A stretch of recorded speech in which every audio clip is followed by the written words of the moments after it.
അലൈക്കും വറഹ്മത്തുള്ളാഹി തആല വബറകാതുഹു. ബിസ്മില്ലാഹിൽ അൽഹംദുലില്ലാഹ് അസ്സലാത്തു വസ്സലാമു അലൈക്കും വഅലാ ആലിഹി വസഹ്ബിഹി അജ്മഈൻ. അമ്മാ ബഅദ്.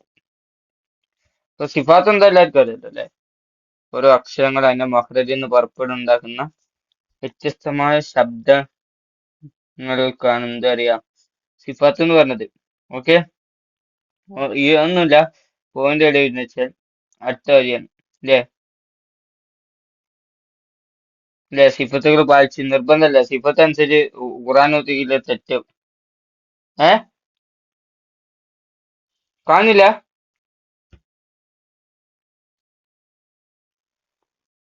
ഇപ്പൊ ഓക്കെ, ഓക്കെ ഓക്കെ.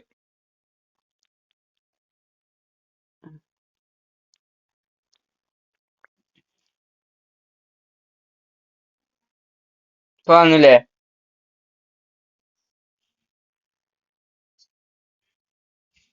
ഇപ്പൊ ഓക്കെ അല്ലേ? ഓക്കെ ഓക്കെ, ശ്രദ്ധിച്ചോളി. ഇപ്പൊ സിഫത്ത് ഇല്ലെങ്കിൽ സിഫത്ത് സിഫാത്ത് അല്ലാത്ത രൂപത്തിൽ ഓതിക്കുണ്ട് ഖുർആൻ സ്വീകരിക്കില്ല. അപ്പൊ നിങ്ങൾക്ക് അറിയാം. ഇപ്പൊ അപ്പൊ വ്യത്യസ്ത അക്ഷരങ്ങൾ അല്ലെ, എല്ലാ അക്ഷരവും ഒരേ മഹ്റജിൽ നിന്നല്ലല്ലോ, വ്യത്യസ്ത മഹ്റജിൽ നിന്ന് വ്യത്യസ്ത ശബ്ദങ്ങളോടെ അതെന്തോ ഓരോ അക്ഷരങ്ങളും രൂപപ്പെടുന്നത്. ഇപ്പൊ മനസ്സിലാക്കി കേട്ടോ. ഏഹ് ചില സിഫത്തുകൾ മാറുമ്പോ അക്ഷരങ്ങളുടെ രൂപം എന്ത് മാറും അല്ലെ? അതായത് ഒരു സിഫത്തിന്റെ ഉച്ചാരണ രീതി മാറിയാൽ തന്നെ എന്തായി നിസ്കാരം ബാത്തിലാവുന്ന വരെ പറയും. അപ്പൊ സിഫത്ത് ഏതൊക്കെയാണ് ഇത് പഠിച്ചേക്കാം കേട്ടോ. ഓക്കെ, സിഫാത്തുൽ ഹുറൂഫ് ഏതൊക്കെയാണ്? ഓക്കെ, ഹംസ്, യഹ്വ്, ഇസ്തിലാൽ ഇങ്ങനെയുണ്ട്. ഈ അക്ഷരങ്ങൾ പറ്റുക ഫ, ഹ, സ, ഹ, ഷീന്, ഹ, സ്വാദ്, സീന്, ഖാഫ്, ത. ഓക്കെ, എന്താ ഹംസ് എന്ന് വെച്ചാൽ എന്താ? മഹ്റജില് ഊന്നൽ, അതായത് ഊന്നി പറയാൻ വേണ്ടിയിട്ട് ഊന്നല് ദുർബലമായതിനാല് ഉച്ചാരണത്തോടൊപ്പം ശ്വാസം പുറത്ത് പോവല് അല്ലെ? ഏഹ് ഇപ്പൊ ഇപ്പം അതാണ് എന്ത് ഹംസ്. ഈ അക്ഷരങ്ങളൊക്കെ നമ്മൾ പഠിച്ചേക്കാം കേട്ടോ. ഏഹ് ഓക്കെ ഓക്കെ. ഇപ്പൊ ഹംസിന്റെ അക്ഷരങ്ങൾ പഠിച്ചേക്കുക. ഓക്കെ,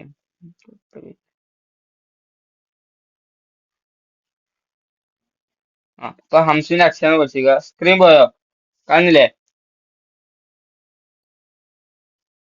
ഓക്കെ, അപ്പൊ ഇത് പഠിച്ചിരിക്കുക കേട്ടോ. അതെന്ന് വെച്ചാൽ ചിലപ്പോ ഹംസ് എന്താന്ന് എഴുതാൻ വരും, ഇല്ല ഹംസിന്റെ അക്ഷരങ്ങൾ ചിലപ്പോ എഴുതാൻ വരും, അല്ലെ രഹ്വ്, രഹ്വിന്റെ ഹ അല്ലെ? ഈ അക്ഷരങ്ങൾ എഴുതി വെച്ചില്ല, ഇപ്പൊ തന്നെ എഴുതി വെച്ചില്ലേ? മഹ്റജിൽ ഊന്നൽ ദുർബലമായതിനാൽ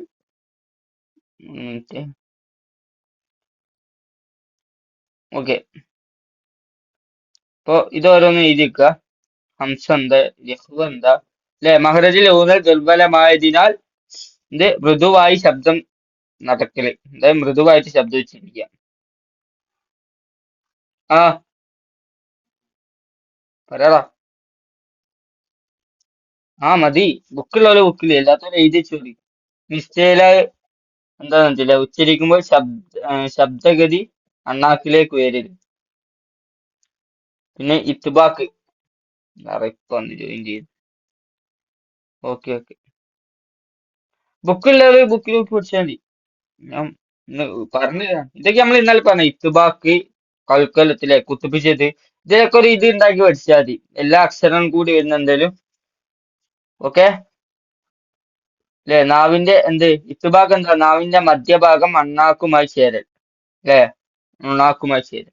കൽക്കലത്തോ സാക്കിനായാലും ഹർക്കത്തുള്ള പോലെ വ്യക്തമാക്കുക. അതായത് വഖഫ് ചെയ്യുമ്പോഴൊക്കെ എന്ത് ദാല് അല്ലെ ജീമൊക്കെ കറക്റ്റ് വ്യക്തമായി ഉച്ചരിക്കുക. ഓക്കെ, അപ്പൊ ഇതൊന്ന് എഴുതി വെക്കിട്ടാ.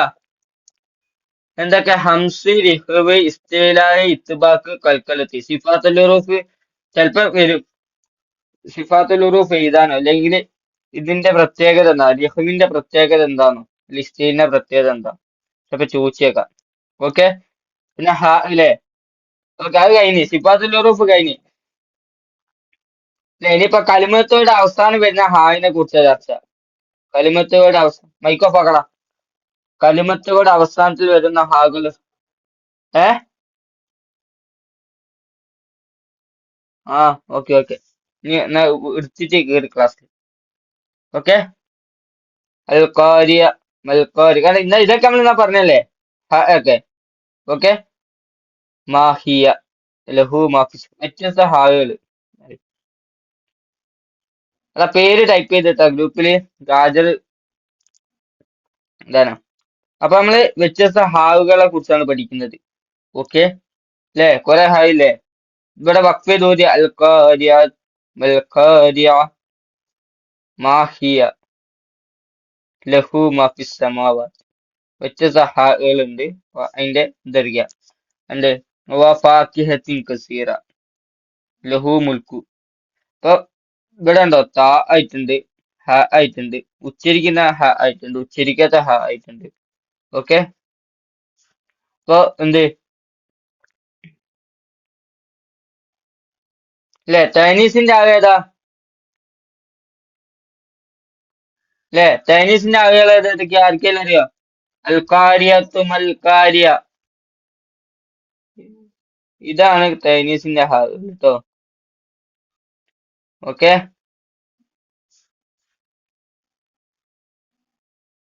ഓക്കെ. ശക്തിയുടെ ഹ ഏതാ? ശക്തിയുടെ ഹ മാഹിയ കിതാബി മാലിയ ഇസാബിയ. ഓക്കെ. ഇത് ശക്തിയുടെ ഹ. ഓക്കെ പഠിച്ചാണ്. എന്നെ ഒന്ന് ഓർമ്മ. മൂന്നാമത്തെ അല്ലിത്തെ ആയിന് എന്താ അറിയാടാ? ലമീറിന്റെ ഹ. ആ ഓക്കെ. ഇനി ലമീർ ഉണ്ടാവും ട്ടോ മടങ്ങുന്ന ഹുവ. ഇതായത് മുമ്പത്തെ എന്തേലും ഒരു ഇതിലേക്ക് മടങ്ങും ഇത്. ഓക്കെ. ലമീർ എന്താ അറിയില്ലേ? ആ. അതായത് മുമ്പുള്ള ഏതെങ്കിലും ഒന്നിലേക്ക് ആ മടങ്ങിപ്പോവും. അതായത് അതുമായി ബന്ധം ഉണ്ടാവും. ഓക്കെ. അപ്പം ഹകള് മൂന്ന് വിധം. ഏതൊക്കെ അറിയാം? ചൈനീസിന്റെ ഹ, ശക്തിയുടെ ഹ, ലമീറിന്റെ ഹ. അത് പഠിച്ചേക്കാം. ആ, അപ്പൊ ഉദാഹരണം തന്നിട്ട് ഇത് എന്തിന്റെ ഹ ആന്ന് ചോദിക്കും. അൽക്കാരിയത്തും അൽക്കാരിയ പറഞ്ഞാൽ എന്തിന്റെ ഹ? ചൈനീസിന്റെ ഹ. മാഹിയ ഹിസാബിയ എന്നൊക്കെ എന്താ? ശക്തിയുടെ ഹ. ആ പിന്നെ അൻഡ് ഇലൈഹിൽ മസ്ഫീർ അല്ലെ ലഹു മാഫി സമാവാതി വ മാഫിൽ അർദ്. അപ്പൊ വരുമ്പോ ലമീറിന്റെ ഹ. ഓക്കെ അല്ലെ? ശക്തിയുടെ ഹാന്റെ പ്രത്യേകത എന്താ? അല്ല ചൈനീസിന്റെ ഹാന് അല്ലേ? ആ ഇത് ശക്തിയുടെ ഭാഗം എപ്പോഴും സുക്കൂനായിരിക്കും. ചൈനീസിന്റെ ആ ചേർത്ത് വായിക്കുമ്പോ താ ആയിട്ടും കഫ് ചെയ്യുമ്പോ ഹ ആയിട്ടും അല്ലേ? കഫ് ചെയ്യുമ്പോ ഹ ആയിട്ടും ചേർത്ത് വായിക്കുമ്പോൾ എന്ത് താ ആയിട്ടും ആണ് പറയാം. ഓക്കെ. പിന്നെ ശക്തിയുടെ ഹായിന് എപ്പോഴും സുക്കൂനായിരിക്കും. ലമീർ ഹായിന്റെ മുന്നിലെ പിന്നിലെ സുക്കൂൻ ഉണ്ടെങ്കിൽ ഹായിന് അല്ലേ എത്ര നീട്ടണം? ഓരോ അലിഫിന്റെ ഖദർ നീട്ടണം.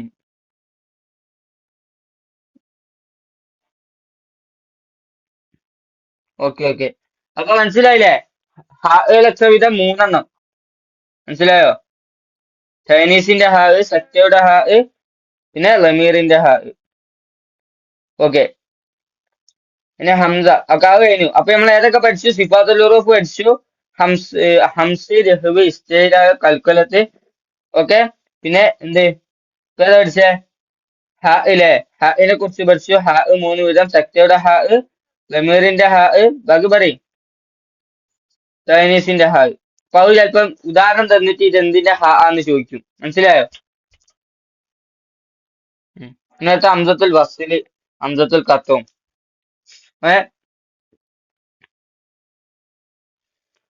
ല്ലേ? ഇവിടെ ഹംസത്തുൽ വസ്ല് എന്താ? ചേർത്ത് ഓതുമ്പോൾ ഉച്ചരിക്കാത്തയും ഒറ്റക്ക് ഓതുമ്പോ ഉച്ചരിക്കുന്നു ല്ലേ? ല്ലേ? വഹ്ഷൗൻ. ആ ഇവിടെ വഖ്ഷൗന എന്ന് പറയുമ്പോ ഓത് ഹ നിച്ചാറുണ്ടോ? ഇല്ല. ചേർത്തി ഓതുമ്പോ ഓതില്ല. ഇനി തുടക്കത്തിലാണെങ്കിൽ അല്ലയോ അല്ലയോ അൽ അൽ എന്ന് പറയുമ്പോ ഉച്ചരിക്കുന്നുണ്ട്. അപ്പൊ ഇവിടെ ഉദാഹരണം നോക്കാം. വഹ്ഷൗന എന്ന ഉദാഹരണം നോക്കുന്ന ഇവിടെ പറയുന്നത്.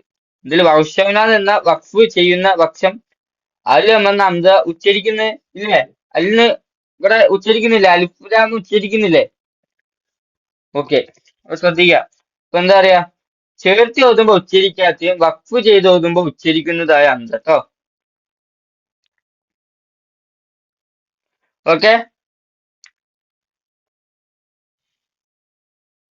അല്ലേ? ആ.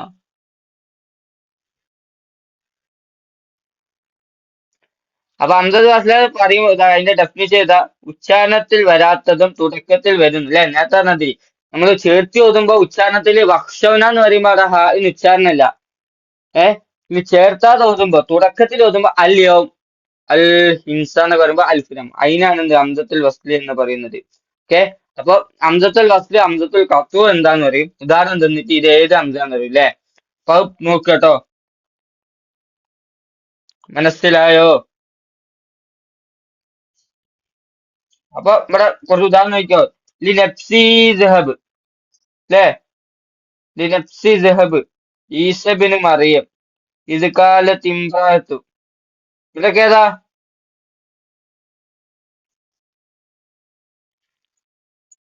അല്ലെ. ആ ഇദ്ഹബ്, ഇബിന് മറിയം, ഇമ്രാത്ത് ഫിറൗൻ. ഇവിടെ കൂട്ടി ഓതുമ്പോ എന്തില്ല, ഇതൊക്കെ കൂട്ടി ഓതുക. വഖ്ശൗനൽ യൗമ്, വഖ്ശൗനിൽ യൗമ്, നിൽ എന്ന് പറയുമ്പോ അലിഫ് അടച്ചില്ല. ഈ നഫ്സി ദഹബ് എന്ന് പറയുമ്പോ അവിടെ അലിഫ് പോയി, ഇവിടെ അലിഫ് പോയി. ഈസബിന് പറയുമ്പോ ഇവിടെ അലിഫ് പോയി. ഇത് കാലത്ത് ഇമ്രാത്തു, തിമ്രാത്തു എന്ന് പറയാം, അലിഫ് ഉച്ചരിക്കൂല. അപ്പൊ എന്ത് ഇവിടെ ഉണ്ടോ, നിർത്തി വരുമ്പോ ഇത് ഹബീബിന് വരെ ഇമ്രത്ത് ഫിറൗൻ. ശ്രദ്ധിക്കുക. അതിനാണ് ഹംസത്തുൽ വസ്ല്. ചേർത്തി ഓതുമ്പോൾ ഉച്ചരിക്കാത്തതും വഖഫ് ചെയ്ത് ഓതുമ്പോൾ ഉച്ചരിക്കുന്നതുമായ ഹംസക്കാണ് എന്തെന്ന് പറയാ, ഹംസത്തുൽ വസ്ൽ. ഹംസത്തുൽ ഖത്ത് നിങ്ങൾക്ക് അറിയാം അല്ലെ. ചേർത്തി ഓതുമ്പോൾ മൊഴിയാത്ത ഹംസ, അത് നമ്മൾ പഠിച്ചു കഴിഞ്ഞു അല്ലേ. അതാണ് ഹംസത്തുൽ വസ്ല്. എന്നാൽ ഉദാഹരണം നോക്കിയോ, ഇസ്മുഹു അഹമ്മദ്, അഹമ്മദ് ഫി അഹ്സനി തക്വി, ഇവിടെ ഉച്ചരിക്കുന്നുണ്ട് കേട്ടോ ചേർത്തി ഓതുമ്പോ. അതായത് ചേർത്തി ഓതുമ്പോഴും ഉച്ചരിക്കുന്നതിനാണ് ഹംസത്തുൽ ഖത്ത് എന്ന് പറയുന്നത്. അതായത് ചേർത്തി ഓതുമ്പോഴും ഇനിയിപ്പോ വഖഫ് ചെയ്ത് തുടങ്ങി ഓതുമ്പോഴും ഓതുന്നത്. അതിവിടെ ഇവിടെ ഫി അഹ്സനി തക്വി, ഫി അഹ്സനി തക്വി എന്നല്ലല്ലോ, ഫി അഹ്സനി തക്വി എന്നല്ലേ നമ്മൾ പറയുന്നത്. ഉച്ചരിക്കുന്നുണ്ട്. അഹമ്മദ് പറഞ്ഞ സാധാ പോലെ ഉച്ചരിക്കുന്നുണ്ട് ഹംസ. ഒറ്റക്ക് പറയുമ്പോൾ ചേർത്തി ഓതുമ്പോ ഒക്കെ പറയാം. ഞാൻ ഹംസത്തുൽ ഖത്ത് എന്ന് പറയുന്നത്. ഓക്കെ. അതിനിതാ, അതിനാണ് എന്ത്, അതിന്റെ ഡെഫിനിഷൻ. എന്ത് തുടങ്ങുമ്പോഴും ചേർത്തി ഓതുമ്പോഴും ഉണ്ടാവുന്ന ഹംസക്കാണ് ഹംസത്തുൽ ഖത്ത് എന്ന് പറയുന്നത്. അപ്പോ പരീക്ഷയിൽ രണ്ട് ഉദാഹരണം തന്നിട്ട് ഹംസത്തുൽ എന്ത്, ഹംസത്തുൽ വസ്ൽ ഏതാ, പിന്നെ ഹംസത്തുൽ ഖത്ത് ഏതാണ് ഉദാഹരണം തന്നിട്ട് ചിലപ്പോ ഓപ്ഷൻ ഉണ്ടാവും. ഇങ്ങനെ തരും. ഫി അഹ്സനി തഖ്വീം ഉദാഹരണം തന്നിട്ട് ഒന്നാമത്തെ ഓപ്ഷൻ, രണ്ടാമത്തെ ഓപ്ഷൻ എന്നിട്ട് മനസ്സിലായോ? നന്നായിക്കാം. ഓക്കെ. അപ്പൊ മാറിപ്പോയരുത്. ഡൺ. വഖഫ് നിങ്ങൾക്ക് എല്ലാവർക്കും അറിയാലോ. വഖഫ് എന്താ? ഖുറാൻ അല്ലേ. ഖുറാൻ എന്തിനാ നമ്മളെ ശ്വാസം വിടാ. ഖുറാൻ ഓതുമ്പോ ശ്വാസം വിടാൻ കലിമത്തിന്റെ അവസാനത്തിൽ നിർത്തുന്നതിനാണ് വഖഫ് എന്ന് പറയുന്നത്. ഓക്കെ. വഖഫ അക്ഷരി അല്ലെ, വഖഫ അക്ഷരം പഠിച്ചാൽ പോരെ നമുക്ക്. വഖഫ് എന്താണെന്ന് പഠിക്കണ്ട. ഓക്കെ. ഇതാ ഇതെന്തിനാ, ഇതൊരു ആയത്ത്. അതായത് ബിസ്മില്ലാഹി റഹ്മാനി റഹീം എന്ന് പറയുമ്പോ അവിടെ വട്ടം ഉണ്ടാവില്ലേ. അപ്പൊ ബിസ്മി എന്നുള്ളത് ആയത്ത്, അത് ആയത്തല്ലേ. ആയത്ത് അവസാനിച്ചു എന്നുള്ളതിന്റെ തെളിവാണ് എന്ത് ഇത് അല്ലേ. റസായ, അതായത് ആയത്ത് അവസാനിച്ചിരിക്കുന്നു എന്നുള്ളത്. ഇതെന്താ, ഒന്നാമത്തെ വഖഫ്. അതായത് നമ്മൾ ആയത്തുകൾക്ക് ഇടയ്ക്ക് വരുന്നതാണ് ഇത് കേട്ടോ. വഖഫ് ഇതാണ് ഈ. എടുത്തോ. കാഫുൽ, ആ കാഫുൽ ലാമും വന്നിട്ടുണ്ടെങ്കിൽ വഖഫ് ചെയ്യലാണ് ഏറ്റവും നല്ലത്. അതായത് നിർബന്ധം എന്ന് വേണം പറയാം. അത് വഖഫ് ചെയ്യൽ നിർബന്ധമാണ് പറയല് സാധാരണ. ഓക്കെ. ഇപ്പൊ വഖഫ് ചെയ്യലാണ് ഏറ്റവും നല്ലത് എന്നാണ് കാഫുൽ ലാമും വന്നാൽ. അതായത് വഖഫുൽ ഔല, ഏറ്റവും വഖഫാണ് ഏറ്റവും മികച്ചത്. ഓക്കെ. ഇനി ത്വാ വന്നിട്ടുണ്ടല്ലോ, വഖഫ് ചെയ്യലാണ് നല്ലത് ല്ലേ. നിർബന്ധമൊന്നുമില്ല, വാണേ ചെയ്താൽ മതി. വഖഫ് മുത്തലക്ക്, വഖഫ് നിരുപാധികാണ്, വാണേ ചെയ്യാ, വാണ്ടേ ചെയ്യണ്ട. അവിടെ എന്ത് വഖഫ് ലാസിമ്, വഖഫ് നിർബന്ധമല്ലേ, അല്ലെ മുഅക്കദ സുന്നത്താണ്. അതായത് നമ്മളൊരു സൂറത്ത് ഓതുമ്പോ അതിന്റെ ഇടക്ക്, ഒരു ആയത്ത് ഓതുമ്പോ അതിന്റെ ഇടക്ക് മീമ് വന്നിട്ടുണ്ടെങ്കിൽ വഖഫ് ചെയ്യൽ എന്താണ്, നിർബന്ധമാണ്. അല്ലെങ്കിൽ ലാസിമാണ്. ലാസിം എന്ന് പറഞ്ഞാല് വാജിബ് എന്ന് അർത്ഥം. അതായത് മുഅക്കദ സുന്നത്തില് നിർബന്ധമാണ്. അതായത് മീമിൽ നിന്നുള്ള അക്ഷരം വന്നിട്ടുണ്ടെങ്കിൽ ഒരായത്ത് ഉണ്ടെങ്കിൽ എന്ത് ചെയ്യണം, വഖഫ് ചെയ്യല് നിർബന്ധമാണ്. ല്ലേ. ഇനി ജീമ നിൽക്കണ ഖുറാൻ ഏറ്റവും കൂടുതൽ ജീമ് സ്വാദിൽ ഇതല്ലല്ലേ, ഇത് എന്താണ്, വഖഫ് എന്താണ്, ജായിസാണ് ല്ലേ. ഓക്കെ. ഇവിടെ ഇതൊക്കെ ഒന്ന് തന്നെ കേട്ടോ, വഖഫ് മുത്തലിക്കുന്ന ഒരു ഇത് തന്നെ. എന്ത് വഖഫ് ജായിസ്, വാണേ ചെയ്യാൻ നിർബന്ധമില്ല. പക്ഷെ വഖഫ് ചെയ്യലാണ് നല്ലത് എന്നാണ് ഇത്. പിന്നെ എന്ത് ജീമിന് ജായിസ്, അനുവദനീയമാണ്. ഓക്കെ. ഇത് ചെയ്യല് നിർബന്ധം കേട്ടോ, വഖഫ് ലാസിമും മീം വന്നിട്ടുണ്ടെങ്കിൽ. ഓക്കെ. പിന്നെ സ്വാദും ലാമും വന്നിട്ടുണ്ടല്ലോ, അതായത് നിർത്തിയ വസ്ലിലാവൂല അല്ലേ. ചേർത്തി ഓതലാണ് ഏറ്റവും നല്ലത്. അതാണ് നമ്മള് ചെയ്യല്, നിർത്തിയിട്ട് പിന്നെ ബേക്കിന്ന് കുറച്ച് അക്ഷരങ്ങൾ കൂട്ടി ചേർത്ത് ഓതുക അല്ലെ. ആ ഓക്കെ. ആ പിന്നെ സാ വന്നിട്ടുണ്ടെങ്കിൽ ചേർത്തി ഓതലാണ് നല്ലത്. കാഫ് വന്നിട്ടുണ്ടെങ്കിൽ നിർബന്ധമായും എന്താണ്, വഖഫ് ആ ഓക്കെ ഓക്കെ. പിന്നെ ഇതെന്താ, ഇത് ഖുറാനിലാകെ കുറച്ചേ ഉള്ളൂ. ഉം.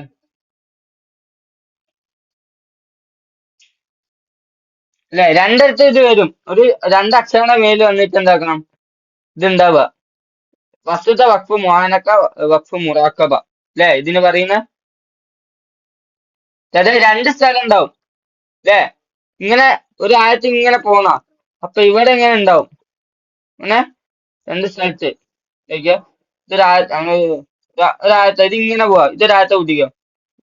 ഇത് ഇവിടെ ഇങ്ങനെ ഉണ്ടാവും, മൂന്നക്ഷരം ഇങ്ങനെ ഉണ്ടാവും. അപ്പൊ ഇവിടെ ഒന്നല്ല ഇവിടെ എടുത്തല്ലേ, ഇവിടെ എടുത്ത, മനസ്സിലായോ. രണ്ടിടത്ത് നിർത്താൻ പറ്റില്ല, ഒരിടത്ത്. ഓക്കെ, അതിനാണ് ഈ ഇത് ല്ലേ, വഖഫ് മുആനക്ക, വഖഫ് മുറാക്കബ. ഇതെന്താ, ലാമ് ലാമ്. ലാത്തക്ക് നിർത്താനേ പാടില്ല, ഖുർആൻ ഓതിക്കൊണ്ടേ ഇരിക്കണം. ഇപ്പൊ ക്ലാസ് കയറി 20 മിനിറ്റ് കഴിഞ്ഞില്ല. ക്ലാസ് കേൾക്കണ്ടോ, റെക്കോർഡ് ചെയ്യുന്നുണ്ട്, യൂട്യൂബിലിടാം. ഓക്കെ. അതായത് നിർത്താതെ ഓതുക. അതിനിപ്പോ നിർത്തിയാ എന്താക്കണം, തുടക്കുന്ന ഓതണം കേട്ടോ, ലാമ് വന്നിട്ട്. മനസ്സിലായോ. അപ്പൊ ഇത് പഠിച്ചു വെക്കാം കേട്ടോ, മനസ്സിലായോ. ഇങ്ങനത്തെ ചിലപ്പോ ഇത് വന്നിട്ട് ഇതെന്താന്നൊക്കെ ചോദിച്ചാലോ. ഓക്കെ. പഠിക്ക. ഓക്കെ. ഇതൊക്കെ എന്താ പറഞ്ഞാണ് അല്ലെ. തിലാത്തിന്റെ സുജൂദ് അല്ലെ, എത്ര സ്ഥലത്തുണ്ട്, 14 സ്ഥലത്തുണ്ട് അല്ലെ. ആ ഓക്കെ. എന്തൊക്കെ, ഖിബ്ലക്ക് മുന്നിടണം, ഔറത്ത് മറക്കണം, നിസ്കാരത്തിലാണെങ്കിൽ ശുദ്ധിയായിരിക്കണം അല്ലേ. തിലാവത്തിന് സുജൂദ് ചെയ്യാനാണ് നിയത്ത് വെക്കണം, തക്ബീറത്തുൽ ഇഹ്റാം എത്തണം അല്ലെ. ആദ്യം നമ്മള് നിയത്ത് വെക്കുന്നു, തക്ബീറത്തുൽ ഇഹ്റാം കെട്ടുന്നു, നേരെ സുജൂദ് പോകുന്നു അല്ലെ, സുജൂദ് ചെയ്യുന്നു, നേരെ ഇരിക്കുന്നു, സലാം കിട്ടുന്നു, അങ്ങനല്ലേ ജോബോ.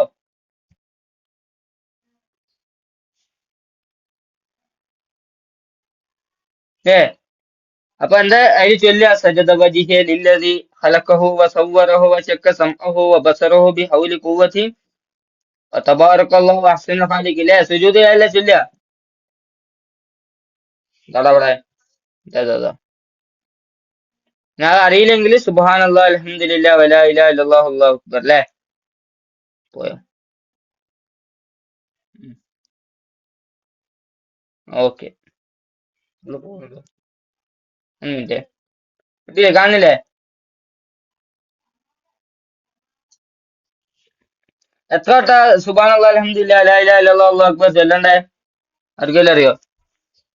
4 വട്ടം ചൊല്ലണം. 4 വട്ടം. യെസ്. ല്ലേ, തിലാവത്തിന്റെ സുജൂദ് അല്ലാണ്ട് ശുക്രിന്റെ സുജൂദ് ഉണ്ട് ട്ടോ. നമ്മള് പഠിച്ചിരിക്കും. പഠിച്ചിക്കോ? ആ, ശുക്രിന്റെ സുജൂദ് ഉണ്ട് ട്ടോ. ശുക്രിന്റെ സുജൂദ് നിസ്കാരത്തിൽ ചെയ്താൽ ബാത്തിലും, നിസ്കാരം ബാത്തിലും. ആകെ തിലാവത്തിന്റെ സുജൂദ് മാത്രം നിസ്കാരത്തിൽ ചെയ്യാനുള്ള അനുവാദമുള്ളൂ. ഓക്കെ, അപ്പൊ ഇക്ര ബിസ്മിയൊക്കെ നമ്മൾ ഓതുമ്പോ അതിൽ തിലാവത്തിന്റെ സുജൂദ് ഉണ്ട്. അപ്പൊ നമ്മളെന്താവും, നിസ്കാരത്തിലാണെങ്കിൽ ആടെ നിർത്തിയിട്ട് എവിടെയാ വഖഫ്, ആടെ വഖഫ് ചെയ്തിട്ട് നേരെ പോയി സുജൂദ് ചെയ്യും. ല്ലേ, സുജൂദ് ചെയ്തിട്ട് നേരെ നീച്ച് വന്നിട്ട് ബാക്കി ഓതിയിട്ട് നമ്മൾ റുക്കൂയിലേക്കും സുജൂദിലേക്കും ഇർത്തിദാല് സുജൂദ് ചെയ്യും. മനസ്സിലായില്ലേ? ഓക്കെ, അപ്പം സജദ വജിഹലില്ലതി വകൂലെ ഖലഖഹു വസവ്വറഹു വശക്ക സമഅഹു വബസറഹു ബിഹൗലി ഖുവ്വത്തിൻ തബാറകല്ലാഹു അഹ്സനുൽ ഖാലിഖീൻ ആണ് ചൊല്ലേണ്ടത്. ചിലപ്പോ ചോദിക്കും തിലാവത്തിന് സുജൂദ് എത്ര ആണെന്നുള്ളത്. അപ്പൊ 14 എന്ന് എഴുതണം. ഓക്കെ. ഓക്കെ, അടുത്ത ജമ്മുൽ ഖുർആൻ, ഖുർആന്റെ ക്രോഡീകരണം. എത്ര വർഷം കൊണ്ട് ഖുർആൻ ഇറങ്ങിയ? 23 വർഷം കൊണ്ട്. ആ കാലഘട്ടത്തിലൊന്നും, നബിത്താണ കാലഘട്ടത്തിലും ഖുർആൻ ഒരുമിച്ച് കൂട്ടിയിട്ടില്ല. അബൂബക്കർ റളിയല്ലാഹുവിന്റെ കാലത്ത് എന്ത് യുദ്ധത്തില് ഒരുപാട് ഹാഫിലിങ്ങൾ ഷഹീദാന്ന് കണ്ടിട്ട് ഉമർ റളിയല്ലാഹു വന്ന് പറഞ്ഞിട്ടാണ് എന്ത് ഖുർആനൊക്കെ ഒരുമിച്ച് കൂട്ടുന്നത്. പണ്ട് നബിത്താണ കാലത്ത് കുറെ സ്ഥലങ്ങളിൽ പലകയിലും പാറയിലും കല്ലിലും ഇലയിലൊക്കെ എഴുതി വെച്ചിരുന്ന ഖുർആന് ഒരുപാട് ഹാഫിലിങ്ങൾ ഒരുമിച്ച് കൂട്ടിയിട്ട് അബൂബക്കർ റളിയല്ലാഹുവിന്റെ കാലത്താണ് എന്താക്കുന്നത്, ഒരുമിച്ച് കൂട്ടുന്നത്, ഒരു ഗ്രന്ഥാക്കിയിട്ട് മാറ്റുന്നത്. ഓക്കെ. ഓക്കെ, അപ്പൊ പ്രത്യേകിച്ച് 23 നോക്ക. പിന്നെ ആരെ കാലത്താ ഖുർആൻ ഗ്രന്ഥമായത്? ആരെ കാലത്താ? അബൂബക്കർ റളിയല്ലാഹുവിന്റെ കാലത്താണ്. അത് നോക്കുക. ഓക്കെ, ഗ്രന്ഥമായ ട്ടോ. ല്ലേ, പിന്നെ അത് ഗ്രന്ഥങ്ങൾ പിന്നെ പല കോപ്പികൾ, ഒരുപാട് കോപ്പികളാക്കിയതാരാ? ഖുർആനുള്ളത് പിന്നെ കുറെ ആക്കിയതാരാ? ആ, കുറെ സ്ഥലങ്ങളിലേക്ക് എന്താക്കി, മുസ്ലിമുകൾക്ക് പഠിക്കാൻ വേണ്ടിട്ട് ബസറ, മക്ക, ഷാം ഇങ്ങോട്ടൊക്കെ എന്താക്കി അയച്ചു കൊടുത്തിട്ടുണ്ട്. ഓക്കെ. നമ്മളിപ്പോ ഈ അതായത് ഈ ഒരു കോപ്പികൾ, അതായത് നമ്മളിപ്പോ ഉസ്മാനിയ ഖുർആൻ എന്നാ പറയപ്പെടുക. മനസ്സിലായോ? ഇപ്പൊ ഉപയോഗിക്കുന്ന കുറെയൊക്കെ ഇപ്പൊ കുറെ മാറി. മറ്റേ എഴുത്തൊക്കെ ഇല്ലേ, ചെരിച്ചെഴുത്തൊക്കെ, ആ, അതൊക്കെ ആ കാലത്തിലല്ല. പിന്നെ നമ്മളെ ഗൾഫ് എഴുത്തായി, ഗൾഫ് എഡിഷനായി. ഇപ്പത്തെയൊക്കെ ഗൾഫ് എഡിഷനാ. ഓക്കെ. ആ, ആ, അല്ലേ, അങ്ങനെ നമ്മളെ കയ്യിലുള്ളത് ഉസ്മാനിയ മുസ്തഫുകളാണ് എന്നാ പറയുന്നത്. മനസ്സിലായോ? ഓക്കെ. അല്ലേ, എത്ര ഇമാമുമാരാ ഉള്ളെ? 10. ഞാൻ എടുത്തെടുക്കാം. ഓക്കെ, 10 ഇമാമാരാ പറഞ്ഞില്ലേ? ഇവിടെ ഉണ്ട്, ഇവിടെ ഉണ്ട്. ഓക്കെ, ഇതാ 10 ഇമാര്: നാഫിഅ ബിൻ മദനി, അബു അംർ ബിൽ ബസരി, ആസിം ബിൽ കൂഫി, ഇസായിൽ കൂഫി, യാക്കൂബ് അൽ ഹളറമി, അബ്ദുല്ലാഹ് ബിൻ കസീർ മക്കി, അബ്ദുല്ലാഹ് ബിൻ ആമിർ ഷാമി, ഹംസത്തുൽ കൂഫി, അബു ജാഫർ മദനി. പറയേ, ഹൽഫു കൂഫി, ഹലഫു കൂഫി. ഇവരെ കിറാത്തുകളാണ് ലോകത്തിന് സ്വീകാര്യമായിട്ടുള്ള കിറാത്തുകൾ. അതായത് ഇവരെ ഊത്തിന്റെ രീതി, അതായത് ഒരുപാട് ഇവരിൽ പലർക്കും പല ഒത്തിരി ശൈലികളുണ്ട്, ഒരുപാട് വ്യത്യാസമുണ്ട്. മാലിക്കി, മലിക്കി യൗമുദ്ദീൻ, നമ്മള് മാലിക്കി യൗമുദ്ദീൻ എന്നല്ലോ ഓതുക. മലിക് ആ ചില കാര്യങ്ങൾ മലിക്കി യൗമുദ്ദീൻ എന്നൊക്കെ ഓതുക. മനസ്സിലായോ? അങ്ങനെ ഒരുപാട് കിറാത്തിൽ വ്യത്യാസം ഉണ്ടാവും.